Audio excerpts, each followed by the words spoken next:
You are watching the Sci-Fi Channel. The biggest comic book convention in the world happens in San Diego every year, and this week the Buzz is there.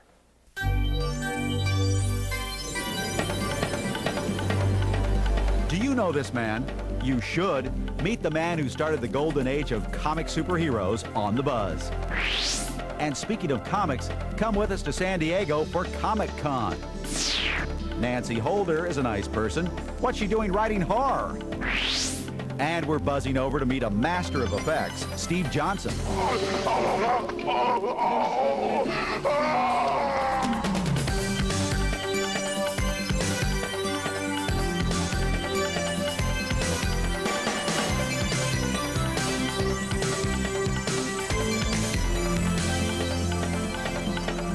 Talk about inflation. Hello, Buzzers. Welcome to Sci-Fi Central. Mike Jarek here. Look what I punched up on the internet. Some comic book history. When Superman debuted in 1938 on the cover of Action Comics #1, it sold for 1 thin dime. Well, recently at an auction in New York City, the same comic went for $54,000. And Detective Comics #27, which introduced Batman a year later, that was back in 1939, it sold for $48,000. Dave, those are valuable. Oh, those are new ones, but they're valuable too. That's why so many people go to San Diego's Comic-Con every summer. So did we. It truly was like being in comic heaven for tens of thousands of fans who descended upon San Diego, California for Comic-Con '94. Tastes and trends in comic books have shifted since the first Comic-Con was held back in 1970, but the hunger for new product continues. Right now, lately, they're looking for the independent comics, Lady Death, Vampirilla, some of the newer companies that are coming up. It's a little bit, they're selling hotter. People are getting tired of some all the gimmicks that the other companies are coming up with. But there are still folks who prefer the days when a simpler superhero ruled the page. The idealism, the good versus evil, the normal guy that goes out and puts on a suit and beats up the bad guys. I think it's more like the old-fashioned morals. It's still, it's good guy versus bad guy. And one of the things I noticed is back then the good guy would catch the bad guy and put him in jail, where bad people are supposed to be. Nowadays it's got vigilante. You can't read a comic book without the good guy killing all the bad guys. I'm Prime, you pervert! And Prime is going to make you pay. The comic characters of yesteryear will always have their devoted fans, but a lot of companies are luring readers towards more sophisticated comic fare. For instance, Malibu has started an interactive department and is plowing full speed ahead on high-tech storytelling. Witness their new CD-romics. It has a little bit of animation, not a lot, but it does have a lot of really good voices and sounds and everything. It really brings everything to life. Virtual reality is already a booming business, and comic books are more popular than ever. So Greystone Technology hit on the idea that combining the two could provide the ultimate interactive experience. We have done a joint venture with Top Cow Comics to embark on developing a virtual comic. Virtual comic is a concept that will allow someone to interact with comic book characters in a virtual environment. So not only will we be able to read the adventure and see it, you'll be able to experience interaction with the comic. With a new line of trading cards based on Malibu's Ultraverse comics, Skybox has taken the concept of the one-dimensional trading card to the cutting edge of visual possibilities. There are 2 holithogram cards, which are holograms with painted artwork incorporated into the hologram. So it's not just a hologram, it's not a piece of artwork. This is the first time that the 2 have been put together in a full 3-dimensional looking card. As in past years, Comic-Con '94 was filled with familiar celebrity faces. Illustrious talents like writer Mickey Spillane and actress Majel Barrett Roddenberry were on hand to help introduce techno-comics to the comic book world. And anime fans offered a warm welcome to Rumiko Takahashi, the queen of Japanese animation. But the guy who really stole the show was that kickboxer from Belgium, Jean-Claude Van Damme. He was here to hype his upcoming movie, Time Cop, which is based, of course, on a comic book character. Hi, guys. Time Cop's an idea I had a long time ago, clear back to 1983, and the movie has turned out very nice. Jean-Claude is wonderful in it. I think it's his best movie yet. And if we may also be so bold, this appeared to be the best Comic-Con yet as well. After this disconnect, Steve Johnson and Nancy Holder, two nice people who do creepy things. Look, it's Susan Hyman. You look great today. Thanks, Your Mike. makeup is beautiful. Thank you. I understand Steve Johnson's doing it. I only wish Steve Johnson would do my makeup. He's very talented. Special effects. That's right. You know, it's a competitive business, and he's way at the top. Got an Emmy nomination for his work on The Stand. Oh, congratulations, He's Steve. the one that transformed Jamie Sheridan into that satanic fright site. And remember all those dead bodies lying around that had that weird virus? You You think those were actors? No. No. Steve Johnson. When I was a kid, I was just always interested in this stuff. I had a real inherent interest in monsters, and I really couldn't pinpoint why I did. I was growing up at a time when this was not a popular thing. Steve Johnson learned the art of makeup effects by gluing dried apples and hairy wigs to a friend's face. Johnson was on a serious quest to unlock the mysteries of monster makeup. Eventually, Steve approached top Hollywood makeup effects artist Rick Baker at a convention near his home in Houston. I think the thing that impressed him actually was not that my work was good, because it wasn't. I mean, I was a 14-year-old kid playing with apple cores, but what he was impressed with was that at that time, as far as I was from the center of the film industry, I was trying to figure these techniques out on my own, and I had enough energy to really pursue it. 2 weeks after Johnson arrived in Los Angeles at the tender age of 18, Baker gave him a job, and he hasn't stopped working since. After learning the tricks of the makeup trade as a team player on films like American Werewolf in London and The Howling, Johnson formed his own company, X Effects. Always on time, that's what I like. Now that he's the boss, Johnson can spend more time conceptualizing projects and less time getting his hands dirty. Not that he ever minded that aspect of the job. He was just a little too sensitive to handle the criticism that came with it. I used to have a real problem because I wanted to be an artist. Like, damn it, I'm an artist. I'm going to make my stand, and I'm going to do what I think's right for this picture. I don't care who else doesn't like it. Producers come in, they hate it, change the nose, make the nose longer, make the chin short. The director comes in, the chin's too short, make it longer, make the nose longer. And it would just drive me crazy. I would just boil because I would just know I was right. Fortunately, Johnson has made his peace with directors and realizes his relationship with them is one of mutual respect. Yeah, right. And the director always has the final say about everything. That probably weighs close to you, right? For instance, when Jim Cameron asked Johnson to create the most beautiful ethereal image ever put on film for The Abyss, no problema. Johnson delivered. This was the only job I've ever had in my life that I have thought, you know, halfway through the job I thought, I'm not going to make it through this. It literally was that hard, because everything we tried, if we found a material that would work underwater that was glass clear, then we couldn't make it glow or illuminate itself. If we found one that would glow and illuminate, then it wouldn't work underwater. Johnson had an easier time creating the aliens for Roswell, the recent Showtime movie about a mysterious incident in the New Mexico desert. Everybody's seen 100 times this typical communion, big-headed, big almond-shaped eyed alien done. I've never seen it done well, so I thought, great, here's an opportunity to do it right. And so I approached every aspect about the building of this alien in a different way than I normally would have. Johnson is currently working on Clive Barker's Lord of Illusions and Stephen King's The Langoliers, projects in which he may very well have to utilize computer-generated effects. For a while, Johnson was a bit freaked out about the computer craze. He refused to see Jurassic Park for months. But the benefits of combining traditional and cutting-edge techniques are now crystal clear. If I read a script and it says 10,000 slugs crawl across the ceiling and transform into butterflies, I don't want to have to come up with a way to do that physically. I mean, that's a perfect opportunity for computer-generated animation.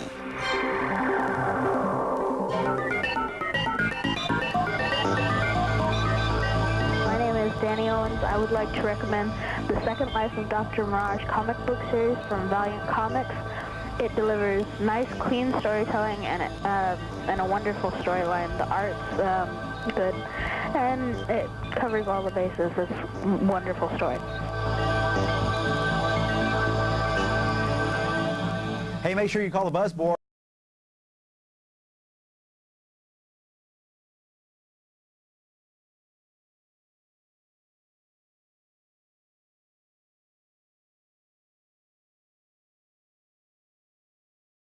Here at Sci-Fi Central, I want to introduce to you an author we met recently at a Fangoria convention.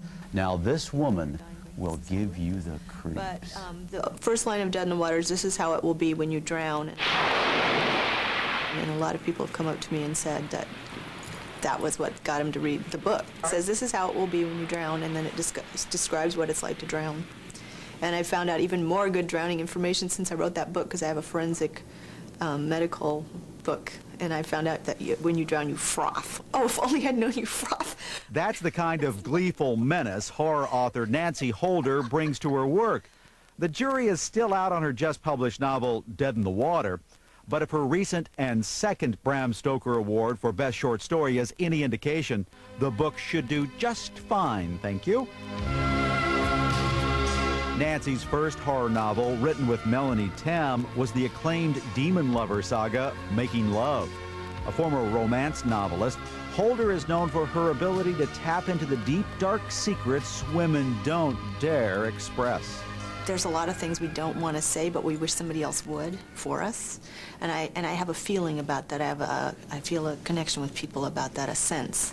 A lot of people have come up and said, "I'm really glad you said that. I wanted to." Nancy could easily be mistaken for a suburban mom. She doesn't possess the quirky affectation so many writers wear like a badge. The down-to-earth Holder is more like the girl next door, gone terribly wrong.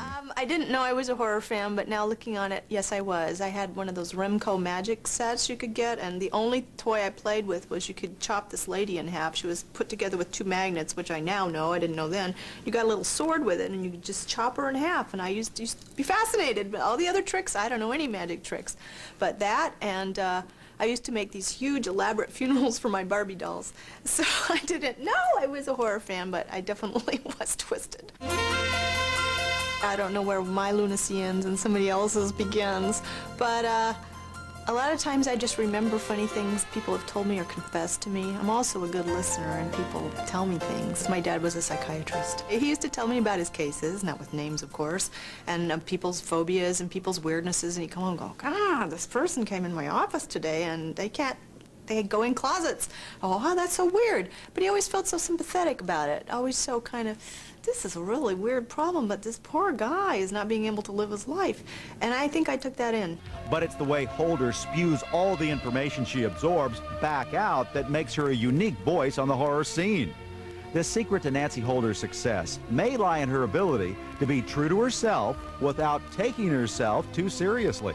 I try very hard to be true to my California roots. I want to be Charles L. Grant and Stephen King. I want to write about these small towns in the East and how weird and closed they are, but I'm from California. I'm a Southern Californian, and I try to write the way I talk. I'm not completely eloquent. I use a lot of slang, I drop words, so that's how I write. So I guess that's my voice.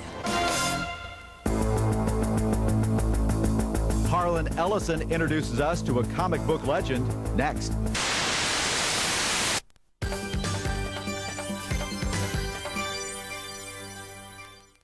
One of the most important people in comics is a man whose name you probably aren't familiar with because he's not a writer, he's not an illustrator, he's not an editor, but if you ever meet Julius Schwartz, he'll probably show you his card. Now, this is one of those trading cards put out for famous creators of comic books. Of course, Julius Schwartz is very famous.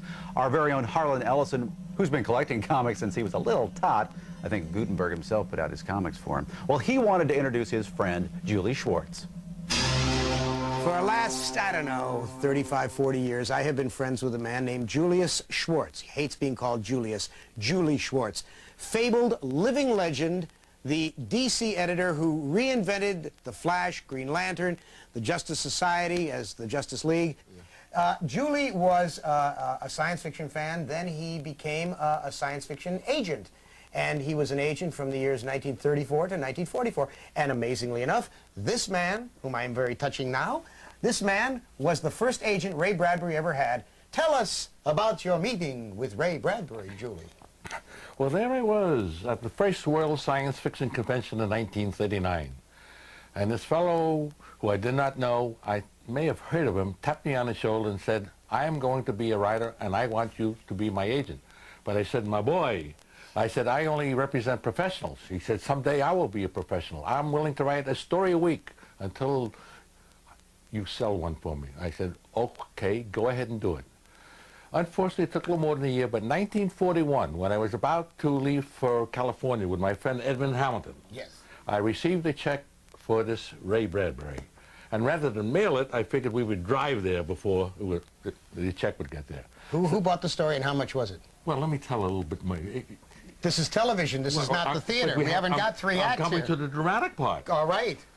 So Ed and I arrived in Los Angeles, got a place to live, and we decided to go out and get something to eat. We were hungry. We walked down the street, and there's a young fellow selling newspapers on the corner. Hey, get your Los Angeles Times, get your Los Angeles Herald, as the car passes.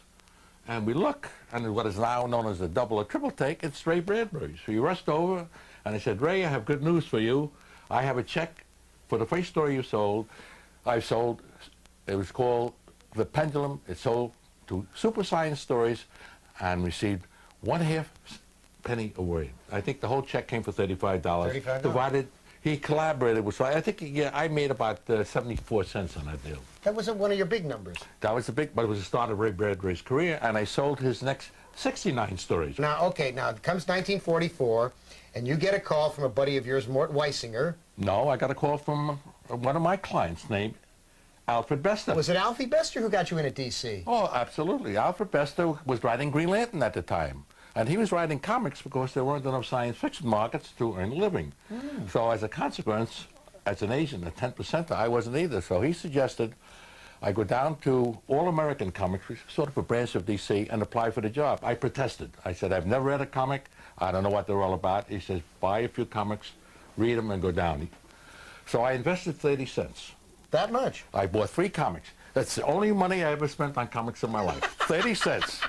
But it paid dividends. I went down, was interviewed by Shelley Mayer, who was the editor-in-chief, and I was hired on that day, February 21st, 1944, and I've been there ever since. It's now my golden anniversary. In the middle, was it in the middle 60s that you rebuilt the Silver Age? 1955 was the beginning of the Silver Age. See, what had happened was there had been a lot of witch hunting and people saying comic books are bad for kids. There was a book called Seduction of the Innocent by Dr. Frederick Wortham, one of the great loonies of our time. There was the Kefauver crime hearings, and all of a sudden, the bottom fell out of comics, and there were no more superheroes, and there were no more crime comics, there were no more horror comics, and it was all very mild. A lot of companies went out of business. Many years later now, comes Julie at DC, and he says, I think I'm going to bring back these costumed heroes. He recreated The Flash. No, first we're going to try it out. Oh, we had a magazine called Showcase, and if that issue sold, we know we had something. But here's the point that many of our viewers may not understand. When a magazine appears on a newsstand, we don't know how that magazine did till 4 or 5 months later. Now, if you printed the magazine on a regular monthly basis, you printed 5 magazines, and they all turned out to be a disaster. So we have a showcase. We try one issue, wait 4 months to see what happens. So showcase number 4, reintroduced the Flash. And all I kept from the Flash was the title and the super speed. Everything else was different. 4 months later, 4 months later, we got the report, and so in showcase number 8, we had another Flash, showcase number 12, and so on. At that point, they said, let's go ahead and put out the Flash. It became a success, and they said, Julie, what would you like to try next? Green Well, Lantern. a real favorite of mine was Green Lantern, especially since Alfred Bester wrote it, who got me into it. That proved to be a success with the change. I reintroduced the Justice Society of America, but I called it Justice League. Society is a terrible name. It sounds like a social club. A league, it's a baseball league, a football league, a basketball league. That proved to be a success, followed by the Hawkman and followed by the Atom. All right, so now, Julie, my boy, we come through the mists of time. We come forward. This is your life. You were the Superman editor at DC for how many years? Oh, about 16, from about 1971 to 1985, 86, I don't recall exactly. How many times did you kill him off? I never killed him off. Hey, I didn't just fall off the turnip truck, It Schwartz. may have seemed he was killed. Oh. He had never died. Oh, I see a cover that would say, in this issue, Superman dies. But he didn't really. Apparently. Apparently he died. Because I started the story on page 1 and ended on page 23 usually, and the story was over, so Right. Superman had an unforeseen accident. Right. And everyone thought he was dead. At the end, we saw he was not dead. He was not dead. Unlike Even though at the end it said the end. But that did not apply to Superman. That applied to the story. Right. Unlike okay. the current situation in which he was dead, but he's not dead. What's the finest moment you ever had in the world of science fiction? Oh, God. Oh. You can't think on your feet? Well, You're I'm a sitting living down, legend. A obviously. living legend If should I was think on standing its on my feet. feet, I've had so many great moments. Okay. All right, okay, here's the moment. I figured we'd get it. I was sitting in my office with Kate Swan and Murphy Anderson, who were doing my Superman.